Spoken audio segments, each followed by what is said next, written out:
ಎಲ್ರಿಗೂ ನಮಸ್ಕಾರ. Welcome to our channel ನಮ್ಮ ಕನ್ನಡ ಜಗತ್ತು and once again welcome to current affairs discussion series. ಇವತ್ತಿನ ಮೋಸ್ಟ್ ಇಂಪಾರ್ಟೆಂಟ್ ಕರೆಂಟ್ ಅಫೇರ್ಸ್ ನಾವು ಡಿಸ್ಕಸ್ ಮಾಡೋಣ both in Kannada plus English language ಅಲ್ಲಿ. Okay, let's start the discussion. First concept, quantum India Bengaluru summit. Who will release the Karnataka quantum road map during the quantum India Bengaluru summit? Quantum India Bengaluru ಶೃಂಗಸಭೆಯಲ್ಲಿ Karnataka quantum road map ಅನ್ನು ಯಾರು ಬಿಡುಗಡೆ ಮಾಡಲಿದ್ದಾರೆ? Answer will be ಉಪಮುಖ್ಯಮಂತ್ರಿ D K Shivakumar, deputy chief minister D K Shivakumar ಅವರು release ಮಾಡ್ತಿದ್ದಾರೆ. ಇಲ್ಲಿ important ಏನು ನಮಗೆ, ಕ್ವಾಂಟಮ್ ಇಂಡಿಯಾ ಸಮಿಟ್ ಎಲ್ಲಿ ನಡೀತಾ ಇದೆ? ಬೆಂಗಳೂರು ಕರ್ನಾಟಕದಲ್ಲಿ ನಡೀತಾ ಇದೆ. ಓಕೆ, ನೆಕ್ಸ್ಟ್ ನಮಗೆ ಇಲ್ಲಿ ಇಂಪಾರ್ಟೆಂಟ್ ಏನು, quantum research park. Quantum research park ಎಲ್ಲಿದೆ? ಇದು ಎಲ್ಲಿದೆ ಅಂತಂದ್ರೆ Bengaluru Indian institute of science, ಇಲ್ಲಿ ನಾವು ನೋಡ್ತೀವಿ ಏನು, ಕ್ವಾಂಟಮ್ ರಿಸರ್ಚ್ ಪಾರ್ಕ್ನ. ಓಕೆ, ನೆಕ್ಸ್ಟು ಇಂಡಿಯಾದ first operational 25 qubit quantum computer, ಇದರ ಹೆಸರೇನು ಮತ್ತು ಇದು ಎಲ್ಲಿದೆ? ಓಕೆ, ಹೆಸರೇನಂತಂದ್ರೆ ಇಂಡಸ್. ಓಕೆ, ಇದರ ನೇಮ್ ಇಂಡಸ್. ನೆಕ್ಸ್ಟ್ ಇದು ಎಲ್ಲಿದೆ? ಬೆಂಗಳೂರದಲ್ಲೇ ಇದೆ, ಇಂಡಿಯನ್ ಇನ್ಸ್ಟಿಟ್ಯೂಟ್ ಆಫ್ ಸೈನ್ಸ್. ಇಲ್ಲಿ ಇಂಪಾರ್ಟೆಂಟ್ ಏನೇನು, ಕ್ವಾಂಟಮ್ ಇಂಡಿಯಾ ಸಮಿಟ್ ಎಲ್ಲಾಯ್ತು? 2025 ಕ್ವಾಂಟಮ್ ಇಂಡಿಯಾ ಸಮಿಟ್ ಎಲ್ಲ ಆಗ್ತಿದೆ? ಬೆಂಗಳೂರಲ್ಲೇ ಆಯ್ತು. Okay, next quantum research park ಎಲ್ಲಿದೆ? First operational 25 qubit quantum computer name ಏನು ಮತ್ತು ಇದು ಎಲ್ಲಿದೆ? Okay, will move to the next concept. India GDP forecast by IMF. What is India's projected GDP growth rate for financial year 26 and 27 according to IMF's July 2025 update? Okay, IMF July ನವೀಕರಣದ ಪ್ರಕಾರ ಭಾರತದ financial year 26 ಮತ್ತು 27 GDP ಪ್ರಮಾಣ ಎಷ್ಟು ಅಂತ ಕೇಳಿದ್ದಾರೆ. Okay, answer will be 6.4%. ಇಲ್ಲಿ IMF release ಮಾಡ್ತಕ್ಕಂಥ ರಿಪೋರ್ಟ್ ಯಾವುದು ಅಂತಂದ್ರೆ ವರ್ಲ್ಡ್ ಎಕನಾಮಿಕ್ ಔಟ್ಲುಕ್ ರಿಲೀಸ್ ಮಾಡುತ್ತೆ IMF. ಈ ಒಂದು ರಿಪೋರ್ಟ್ ಪ್ರಕಾರ ಇಂಡಿಯಾದು GDP growth project for 2026-2027 financial ಇಯರ್ಗೆ ಪ್ರಾಜೆಕ್ಟ್ ಮಾಡಿದ್ದಾರೆ. ಯಾರು? IMF, international monetary fund. ಯಾವುದು ರಿಪೋರ್ಟಲ್ಲಿ? ವರ್ಲ್ಡ್ ಎಕನಾಮಿಕ್ ಔಟ್ಲುಕ್ ರಿಪೋರ್ಟಲ್ಲಿ. ಓಕೆ, ಹಾಗಾದರೆ ಎಷ್ಟು ಪ್ರಾಜೆಕ್ಟ್ ಮಾಡಿದ್ದಾರೆ? 6.4% ಪ್ರಾಜೆಕ್ಟ್ ಮಾಡಿದ್ದಾರೆ. ಓಕೆ, ಹಿಂದೆ 6.3% ಮಾಡಿದ್ರು, ಇವಾಗ ಇದನ್ನು ಇನ್ಕ್ರೀಸ್ ಮಾಡಿ 6.4% ಮಾಡಿದ್ದಾರೆ. ಓಕೆ, ಇಲ್ಲಿಷ್ಟು ಗೊತ್ತಿದ್ರೆ ಸಾಕು. ವರ್ಲ್ಡ್ ಎಕನಾಮಿಕ್ ಔಟ್ಲುಕ್ ಯಾರು ರಿಲೀಸ್ ಮಾಡ್ತಾರೆ, ನೆಕ್ಸ್ಟ್ ಇಂಡಿಯಾದ ಎಷ್ಟು ಪ್ರಿಡಿಕ್ಟ್ ಮಾಡಿದ್ದಾರೆ ಗ್ರೋತ್, GDP ಗ್ರೋತ್ನ. ಓಕೆ, ಇಲ್ಲಿ ನಾವು ನೋಡ್ಬೋದು ಚೈನಾ ಇದೆ, ಇಲ್ಲಿ ಇಂಡಿಯಾ ಇದೆ. ಇಂಡಿಯಾದು ಗ್ರೋತ್ ರೇಟ್ ನೋಡ್ಬೋದು ನಾವು ಇಲ್ಲಿ 6.4%. ಓಕೆ, ಇದು 6.3% ಏಪ್ರಿಲಲ್ಲಿ ಪ್ರೊಜೆಕ್ಟ್ ಮಾಡಿದ್ರು. Okay, will move to the next. First IMF ಪ್ರಕಾರ, IMF ವರ್ಲ್ಡ್ ಎಕನಾಮಿಕ್ ಔಟ್ಲುಕ್ ಪ್ರಕಾರ ವರ್ಲ್ಡ್ದು ನಾವು ನೋಡೋಣ. ಇಲ್ಲಿ ವರ್ಲ್ಡ್ದು 2025 ಎಷ್ಟಿದೆ? 3% ಇದೆ. 3% ಇದೆ. ನೆಕ್ಸ್ಟ್ 26 ಅಲ್ಲಿ ಇನ್ಕ್ರೀಸ್ ಆಗ್ತೆ 3.1%. ಓಕೆ, ಇಲ್ಲಿ ವರ್ಲ್ಡ್ GDP ಎಷ್ಟು ಪರ್ಸೆಂಟ್ ಗ್ರೋ ಆಗುತ್ತೆ ಅಂತ ಡೈರೆಕ್ಟ್ ಆಗಿ ಕ್ವಶನ್ ಬಂದರೆ 2025 3%, 26 ಅಲ್ಲಿ 3.1%. ನಾವು ಇಲ್ಲಿ ಯುನೈಟೆಡ್ ಸ್ಟೇಟ್ಸ್ ನೋಡ್ತೀವಿ, ಇದು ಯುರೋಪ್ ನೋಡ್ತೀವಿ. ನೆಕ್ಸ್ಟ್ ನಾವು ಇಂಡಿಯಾದು, ಏಷ್ಯಾ ಮಧ್ಯದಲ್ಲಿ ಎಮರ್ಜಿಂಗ್ ಏಷ್ಯಾಲಿ ನೋಡ್ತೀವಿ ನಾವು. ಓಕೆ, ಇದು ಆಫ್ರಿಕಾದು ನೋಡಿದರೆ 2026 ಅಲ್ಲಿ ಎಷ್ಟು ಪರ್ಸೆಂಟ್ ಇದೆ? 4.3% ಇದೆ ಆಫ್ರಿಕಾದು. Okay, will move to the next concept. International tiger day 2025. What was the theme for international tiger day 2025? 2025 ಅಂತಾರಾಷ್ಟ್ರೀಯ ಹುಲಿ ದಿನದ ಧ್ಯೇಯ ವಾಕ್ಯವನ್ನು ಕೇಳಿದರೆ answer will be securing the future of tigers with indigenous peoples and local communities. July 29 world tiger day ಅಂತ celebrate ಮಾಡ್ತೀವಿ.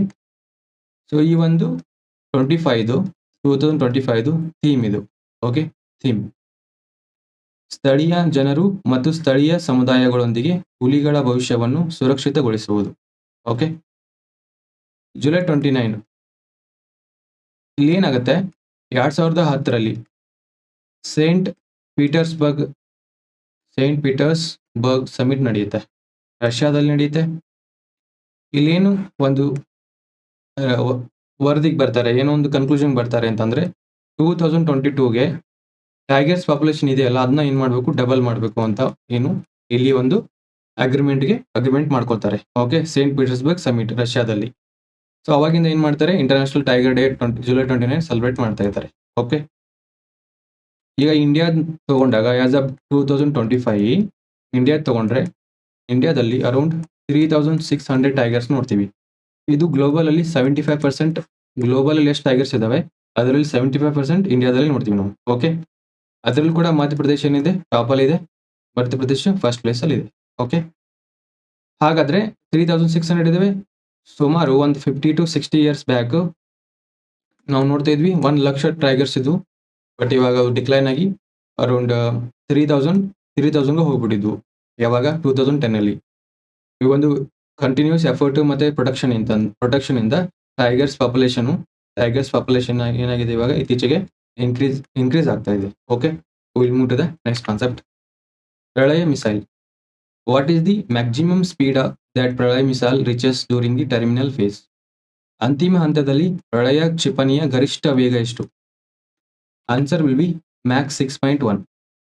ಇಲ್ಲಿ ಮ್ಯಾಕ್ ಅಂತಂದ್ರೆ ಏನು, ಮ್ಯಾಕ್ 6.1 ಅಂದ್ರೆ ಏನು? ಮ್ಯಾಕ್ ಅಂದ್ರೆ ಇದು ಸ್ಪೀಡ್ ಆಫ್ ದ ಸೌಂಡ್ ಹೇಳುತ್ತೆ. ಸ್ಪೀಡ್ ಆಫ್ ದಿ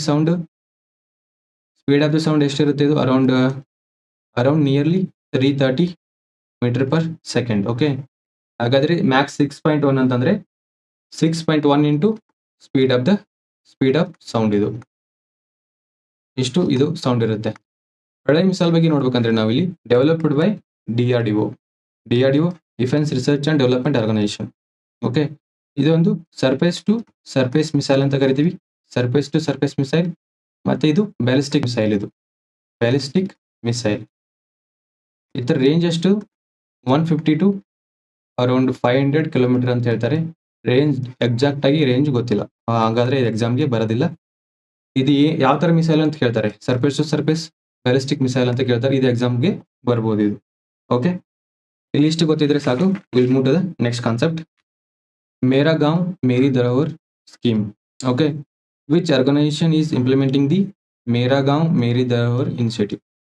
ಮೇರೆ ಗಾಂವ್ ಮೇರಿ ಧರೋಹರ್ ಯೋಜನೆಯನ್ನು ಯಾವ ಸಂಸ್ಥೆ ಕಾರ್ಯಗತಗೊಳಿಸುತ್ತಿದೆ? Answer will be Indira Gandhi National Centre for Arts. ಈ ಒಂದು ಯೋಜನೆ ಸ್ಕೀಮ್ನ ಯಾವ ಒಂದು ಮಿನಿಸ್ಟ್ರಿ ಸ್ಟಾರ್ಟ್ ಮಾಡಿತ್ತು ಅಂತಂದ್ರೆ ಮಿನಿಸ್ಟ್ರಿ ಆಫ್ ಕಲ್ಚರ್. ಓಕೆ, ಯಾವಾಗ ಸ್ಟಾರ್ಟ್ ಮಾಡ್ತಾರೆ? 2023ರಲ್ಲಿ ಸ್ಟಾರ್ಟ್ ಮಾಡ್ತಾರೆ. ಹಾಗಾದ್ರೆ ಈ ಒಂದು ಇನಿಷಿಯೇಟಿವ್ದು ಏಮ್ ಏನು ಅಂತಂದ್ರೆ ಡಾಕ್ಯುಮೆಂಟ್ ಮಾಡೋದು. ಡಾಕ್ಯುಮೆಂಟೇಶನ್ ಏನು ಡಾಕ್ಯುಮೆಂಟ್ ಮಾಡೋದು? ಇದು cultural heritage of Indian villages. Village to village ಹೋಗಿ ಇದು ಏನ್ ಮಾಡುತ್ತೆ? ವಿಲೇಜ್ ಟು ವಿಲೇಜ್ ಡಾಕ್ಯುಮೆಂಟ್ ಮಾಡುತ್ತೆ. ಅಲ್ಲಿ ಡಾಕ್ಯುಮೆಂಟ್ ಅಲ್ಲಿ ಏನೇನ್ ಮಾಡುತ್ತೆ? ಕಲ್ಚರಲ್ ಹೆರಿಟೇಜ್ ಅಂದ್ವಿ ನಾವು. ಪ್ರತಿಯೊಂದು ವಿಲೇಜ್ಗೂ ಡಿಫ್ರೆಂಟ್ ಕಲ್ಚರ್ಸ್ ಇರುತ್ತೆ, ಹೆರಿಟೇಜ್ ಇರುತ್ತೆ, ಎಕೋಸಿಸ್ಟಮ್ ಇರುತ್ತೆ. ಇದನ್ನ ಡಾಕ್ಯುಮೆಂಟೇಶನ್ ಮಾಡುತ್ತೆ ಇದು. ಓಕೆ, ಹಾಗಾದ್ರೆ ಇದುವರೆಗೂ ಎಷ್ಟು ಮಾಡಿದೆ? ಇದು ಅರೌಂಡ್ 4.5 ಲ್ಯಾಕ್ ನಾವು ಏನ್ ನೋಡ್ತೀವಿ? ಡಾಕ್ಯುಮೆಂಟೇಶನ್ ನೋಡ್ತೀವಿ. ಇದ್ರದ್ದು ಏನಿದೆ? ಇಂಡಿಯಾದು 6.5 ಲ್ಯಾಕ್ ವಿಲೇಜಸ್ನ ಎಲ್ಲ ಕವರ್ ಮಾಡಬೇಕು ಈ ಒಂದು ಇನಿಷಿಯೇಟಿವ್ ಅಲ್ಲಿ. Okay, ಇದ್ರದ್ದೊಂದು aim. ಇಲ್ಲಿ ಏನು ಇಂಪಾರ್ಟೆಂಟು? ಮೇರಾ ಗಾಂವ್ ಮೇರಿ ಧರೋಹರ್ ಇನಿಷಿಯೇಟಿವ್. ಇದ್ರದ್ದು ಏನೇನು ನಮ್ಗೆ ಗೊತ್ತಿರಬೇಕು. ನೆಕ್ಸ್ಟ್ ಯಾವ ಒಂದು ಮಿನಿಸ್ಟ್ರಿ ಇದನ್ನ ಸ್ಟಾರ್ಟ್ ಮಾಡಿದೆ. ಬಟ್ ಇದು ಇಂಪ್ಲಿಮೆಂಟ್ ಮಾಡೋದೇನು? ಮೇರಾ ಗಾಂವ್ ಮೇರಿ ಧರೋಹರ್ ಇಂಪ್ಲಿಮೆಂಟೇಶನ್ ಏನ್ ಮಾಡುತ್ತೆ? Indira Gandhi National Centre for Arts ಇದು ಇಂಪ್ಲಿಮೆಂಟ್ ಮಾಡುತ್ತೆ. ಇದ್ರದ್ದು ಹೆಡ್ ಕ್ವಾರ್ಟರ್ ಎಲ್ಲಿದೆ? ನ್ಯೂ ಡೆಲ್ಲಿಯಲ್ಲಿದೆ. Okay, new Delhi. Okay, will move to the next concept, SOFI report 2025. According to SOFI report 2025, which region had the highest number of undernourished people in 2024? ಈ ವರದಿ ಪ್ರಕಾರ 2024ರಲ್ಲಿ ಯಾವ ಪ್ರದೇಶದಲ್ಲಿ ಅತಿ ಹೆಚ್ಚು ಅಪೌಷ್ಟಿಕ ಜನ ಇದ್ದರು? Okay, answer will be Asia. ನಮಗೆ ಆಫ್ರಿಕಾ ಅನ್ಸುತ್ತೆ, ಬಟ್ ಆಫ್ರಿಕಾ ಅಲ್ಲ. Answer will be Asia. Okay, ಈ ರಿಪೋರ್ಟ್ ಸೋಫಿ ರಿಪೋರ್ಟ್ ಯಾರು ರಿಲೀಸ್ ಮಾಡ್ತಾರೆ? Food Agriculture Organization, WHO, World Food Programme ಅಂತ ಬರುತ್ತೆ. Next UNICEF, UNICEF. ಸೊ ಇವೆಲ್ಲ United Nations organisations, United Nations agencies ಕೂಡ್ಕೊಂಡು ಈ ರಿಪೋರ್ಟ್ನ ರಿಲೀಸ್ ಮಾಡ್ತಾರೆ. ಆ್ಯನ್ಯುವಲಿ ಈ ರಿಪೋರ್ಟ್ನ ರಿಲೀಸ್ ಮಾಡ್ತಾರೆ. ಇದರಲ್ಲಿ 3 ಕಾನ್ಸೆಪ್ಟ್ ಇಲ್ಲಿ ಕೀ ಕಾನ್ಸೆಪ್ಟ್ ಅಂತ ಹೇಳ್ತೀವಿ. ನೀವು ಇದನ್ನು ಕಾನ್ಸಂಟ್ರೇಟ್ ಮಾಡಿರ್ತಾರೆ. Global hunger, global insecurity, next nutrition report. Okay, ಈ 3 ಇಲ್ಲಿ ಕೀ ಹೈಲೈಟ್ಸ್ ಇಲ್ಲಿ. ಓಕೆ, ಇಲ್ಲಿ ಕೀ ರಿಪೋರ್ಟ್ ಹೈಲೈಟ್ಸ್ ನೋಡೋಣ ನಾವು. ಗ್ಲೋಬಲ್ ಹಂಗರ್ 2024 ಹೊತ್ತಿಗೆ ಇಲ್ಲಿ ಎಷ್ಟು ಸಂಖ್ಯೆ ಇದೆ? ಇಲ್ಲಿ 720 ಮಿಲಿಯನ್ ನೋಡ್ತೀವಿ ನಾವು. 720 ಮಿಲಿಯನ್ ಎದರಿಂದ ಎಫೆಕ್ಟ್ ಆಗಿದ್ದು 2024ರಲ್ಲಿ ಗ್ಲೋಬಲ್ ಹಂಗರ್ ಅಂತ ಹೇಳುತ್ತೆ. ನೆಕ್ಸ್ಟ್ ಫುಡ್ ಇನ್ಸೆಕ್ಯೂರಿಟಿಯಲ್ಲಿ ಎಷ್ಟು ಹೇಳ್ತಾ ಇದೆ ಇದು? 2.3 ಬಿಲಿಯನ್ ಪೀಪಲ್ ಮಾಡ್ರೇಟ್ಲಿ ಅಥವಾ ಸಿವಿಯರ್ಲಿ ಎಫೆಕ್ಟ್ ಆಗಿದ್ರು ಅಂತ ಹೇಳುತ್ತೆ. ನೆಕ್ಸ್ಟ್ ಇಲ್ಲಿ ಇಂಪಾರ್ಟೆಂಟ್ ಮ್ಯಾಟರ್ ಏನಂತಂದ್ರೆ ಇಲ್ಲಿ 96 ಮಿಲಿಯನ್ 2015ರಿಂದ 2024 ತನಕ, 2015ರಿಂದ 2024 ತನಕ ಅರೌಂಡ್ 96 ಮಿಲಿಯನ್ ಅಕ್ಯೂಟ್ ನಮಗೆ ಕ್ರೋನಿಕಲಿ ಹಂಗ್ರಿ ಅಂತ ನೋಡ್ತೀವಿ ನಾವು. ಇಲ್ಲಿ ತೀವ್ರ ಹಸಿವಿನಿಂದ ಸಫರ್ ಆಗಿದ್ರು ಅಂತ ನೋಡ್ತೀವಿ ಇಷ್ಟು ಜನ. ಓಕೆ, ನೆಕ್ಸ್ಟ್ ನಾವಿಲ್ಲಿ ನೋಡ್ತೀವಿ ಕ್ವಶನ್ ಕೇಳಿದ್ದು ಏಷ್ಯಾದಲ್ಲಿ 323 ಮಿಲಿಯನ್ ಅಂಡರ್ ನರಿಶ್ಡ್. ಇಲ್ಲಿ ನ್ಯೂಟ್ರಿಷನ್ ಬಂದಾಗ ಜಾಸ್ತಿ ಅನ್ನರಿಶ್ಡ್ ಎಲ್ಲಿದ್ದಾರೆ ಜನ ಅಂತೇಳಿ ಏಷ್ಯಾದಲ್ಲಿ ಇದ್ದಾರೆ. Asia first under nourished, second Africa. ಇಲ್ಲಿ 323 ಇದ್ರೆ ಇಲ್ಲಿ 307 ಮಿಲಿಯನ್ ಜನ ಇದ್ದಾರೆ. ಓಕೆ, ನೆಕ್ಸ್ಟ್ ಇಂಡಿಯಾದ ಇಲ್ಲಿ ಕನ್ಸರ್ನಿಂಗ್ ಇದೆ. 55.6% of Indians cannot afford healthy diet ಅಂತ ಇಲ್ಲಿ ರಿಪೋರ್ಟ್ ಅಲ್ಲಿ ಹೇಳ್ತಾ ಇದೆ. ಓಕೆ, ಇಷ್ಟು ಗೊತ್ತಿದ್ರೆ ಸಾಕು ಈ ರಿಪೋರ್ಟ್ ಬಗ್ಗೆ. Will move to the next concept. Mansa Devi temple. Mansa Devi temple is situated atop which hill? Mansa Devi Devi ದೇವಸ್ಥಾನ ಯಾವ ಬೆಟ್ಟದ ಮೇಲೆ ಇದೆ ಅಂತ ಕೇಳಿದ್ದಾರೆ. Answer will be Bilwa Parvat, Shivalik hills. ಈ ಒಂದು ರೇಂಜ್ ಅಲ್ಲಿ ಬರುತ್ತೆ ಇದು ಹಿಲ್, ಬಿಲ್ವ ಪರ್ವತ್. ಈ ಒಂದು ಹಿಲ್ ಮೇಲೆ ಮನ್ಸಾದೇವಿ ಟೆಂಪಲ್ ಲೊಕೇಟ್ ಆಗಿದೆ. ಓಕೆ, ಯಾವ್ದೊಂದು ಟ್ರೆಡಿಷನ್ ಇದು ಇಂಡಿಕೇಟ್ ಮಾಡುತ್ತೆ? ಶಕ್ತಿ ವರ್ಷಿಪ್ನ ಇಂಡಿಕೇಟ್ ಮಾಡುತ್ತೆ, ಶಕ್ತಿ ಆರಾಧನೆ. ಓಕೆ, ಇದು ನ್ಯೂಸ್ ಅಲ್ಲಿ ಇತ್ತು. ಯಾಕಂದ್ರೆ ಇತ್ತೀಚೆಗೆ ಇಲ್ಲಿ ಕೂಡ ಸ್ಟ್ಯಾಂಪೀಡ್ ಆಗಿ ಸುಮಾರು ಜನ ಪ್ರಾಣ ಕಳ್ಕೊಳ್ತಾರೆ. ಓಕೆ, ಅದಕ್ಕೆ ಇದು ನ್ಯೂಸ್ ಅಲ್ಲಿ ಇತ್ತು. ಓಕೆ, ಹಾಗಾದ್ರೆ ಮನ್ಸಾದೇವಿ ಟೆಂಪಲ್ ಎಲ್ಲಿ ಲೊಕೇಟ್ ಆಗಿದೆ ನೋಡಿದೀವಿ ನಾವು. ಬಿಲ್ವ ಪರ್ವತ, ಶಿವಾಲಿಕ್ ಹಿಲ್ಸ್, ಹರಿದ್ವಾರ ಉತ್ತರಾಖಂಡಲ್ಲಿ ನೋಡಕ್ ಸಿಗುತ್ತೆ ನಮಗೆ. ಉತ್ತರಾಖಂಡ್. ಓಕೆ, ಉತ್ತರಾಖಂಡಲ್ಲಿ ಇದೆ. ನೆಕ್ಸ್ಟ್ ಯಾವೊಂದು ಹಿಲ್ಸ್ ಮೇಲೆ ಲೊಕೇಟ್ ಆಗಿದೆ? ಬಿಲ್ವ ಪರ್ವತ, ಶಿವಾಲಿಕ್ ರೇಂಜ್ ಅಲ್ಲಿ. Okay, will move to the next concept. Bigha. Which of the following states traditionally uses bigha as unit of land measurement? ಈ ಕೆಳಗಿನ ಯಾವ ರಾಜ್ಯವು ಸಾಂಪ್ರದಾಯಿಕವಾಗಿ ಬೀಗ ಅನ್ನು ಭೂಮಾಪನ ಘಟಕವಾಗಿ ಬಳಸುತ್ತದೆ? ಓಕೆ, ಇಲ್ಲಿ answer will B Punjab. Okay, ಬೀಗ ಅಂದ್ರೆ ಏನು? ಯೂನಿಟ್ ಆಫ್ ಲ್ಯಾಂಡ್ ಮೆಜರ್ಮೆಂಟ್ ಆಗಿ ಯೂಸ್ ಮಾಡ್ತಾರೆ traditionally. Okay, unit of land measure ಮಾಡೋದು. ಓಕೆ, ಬೀಗ ಅಂತ ಹೇಳಿ. ಓಕೆ, ಇದು ಎಲ್ಲಿ ಯೂಶಲ್ ಆಗಿ ನೋಡಕ್ ಸಿಗುತ್ತೆ ನಮಗೆ? ಇಲ್ಲಿ ನಾರ್ತ್ ಇಂಡಿಯಾದಲ್ಲಿ ನಮಗೆ ನೋಡಕ್ ಸಿಗುತ್ತೆ. ಸೌತ್ ಇಂಡಿಯಾದಲ್ಲಿ ಸಿಗಲ್ಲ. ಓಕೆ, ಅದಕ್ಕೆ ಇಲ್ಲಿ ಕೇರಳದಲ್ಲಿ ಸಿಗಲ್ಲ, ಕಾಣಿಸಲ್ಲ. ಗೋವಾ, ಮಹಾರಾಷ್ಟ್ರ ಇಲ್ಲ. ಪಂಜಾಬು, UP, ಗುಜರಾತ್, ಅಸ್ಸಾಂ, ವೆಸ್ಟ್ ಬೆಂಗಾಲ್, ಇಲ್ಲೆಲ್ಲ ನಮಗೆ ಈ ಒಂದು ಟ್ರೆಡಿಷನಲ್ ಸಿಸ್ಟಮ್ ಯೂಸಿಂಗ್ ಏನು ಬೀಗ using as A land measurement system ನೋಡಕ್ಕೆ ಸಿಗುತ್ತೆ ನಮ್ಗೆ. ಓಕೆ, ಇತ್ತೀಚೆಗೆ ಅಸ್ಸಾಂ ಗೌರ್ಮೆಂಟ್ ಏನ್ ಮಾಡ್ತಾ ಇದೆ? ಅಸ್ಸಾಂ ಗೌರ್ಮೆಂಟು ಬೀಗ ಅಂತೇಳಿ ಪ್ರಾಜೆಕ್ಟ್ ಸ್ಟಾರ್ಟ್ ಮಾಡಿದ್ದಾರೆ. ಏನಕ್ಕೆ ಸ್ಟಾಪ್ ಮಾಡಿದ್ದಾರೆ ಇದನ್ನ ಅಂತಂದ್ರೆ, ಇಲ್ಲಿ ಫಾರೆಸ್ಟ್ ಲ್ಯಾಂಡ್ ಎನ್ಕ್ರೋಚ್ ಮಾಡಿದ್ದಕ್ಕೆ ಇದನ್ನ ಕ್ಲಿಯರೆನ್ಸ್ ಆಗಿ ಬೀಗ ಪ್ರಾಜೆಕ್ಟ್ ನ ಸ್ಟಾರ್ಟ್ ಮಾಡಿದ್ದಾರೆ ಅಸ್ಸಾಂ ಗೌರ್ಮೆಂಟ್. ಓಕೆ, ಇಲ್ಲಿ ಬೀಗ ಪ್ರಾಜೆಕ್ಟ್ ಸ್ಟಾರ್ಟ್ ಮಾಡಿರೋದು ಅಸ್ಸಾಮು. ಬೀಗ ಅಂತಂದ್ರೆ ಏನು ಮತ್ತೆ ಯಾವೊಂದು ರೀಸನ್ ಅಲ್ಲಿ ಟ್ರೆಡಿಷನಲಿ ಫಾಲೋ ಮಾಡ್ತಾ ಇದ್ರು, ಇಷ್ಟು ಗೊತ್ತಿದ್ರೆ ಸಾಕು. ನೆಕ್ಸ್ಟ್ ಕಾನ್ಸೆಪ್ಟ್, ಎಕ್ಸರ್ಸೈಸ್ ದಿವ್ಯ ದೃಷ್ಟಿ. What is A key feature tested during exercise ದಿವ್ಯ ದೃಷ್ಟಿ?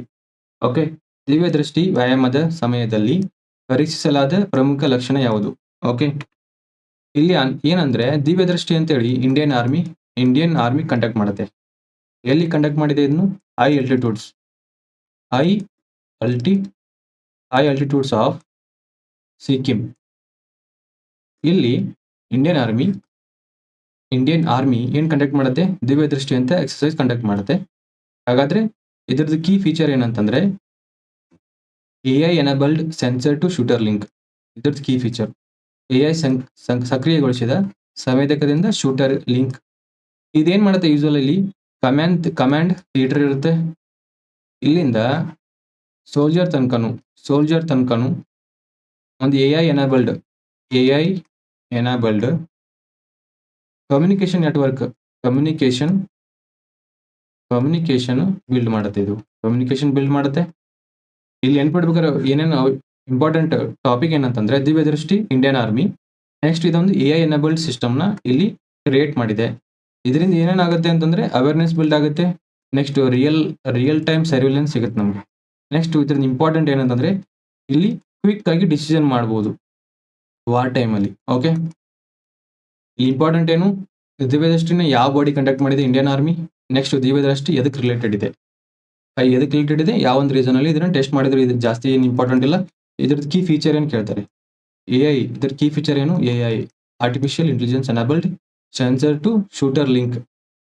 ಇಲ್ಲಿ ಒಂದು AI ಎನೇಬಲ್ಡ್ ಸೆನ್ಸರ್ ಇರುತ್ತೆ, communication sensor. Okay, communication build ಮಾಡೋದು. Okay, we discussed most important MCQ from today's current affairs. If you like our work, subscribe to our channel at Nama Kannada Jagattu. Thank you for watching.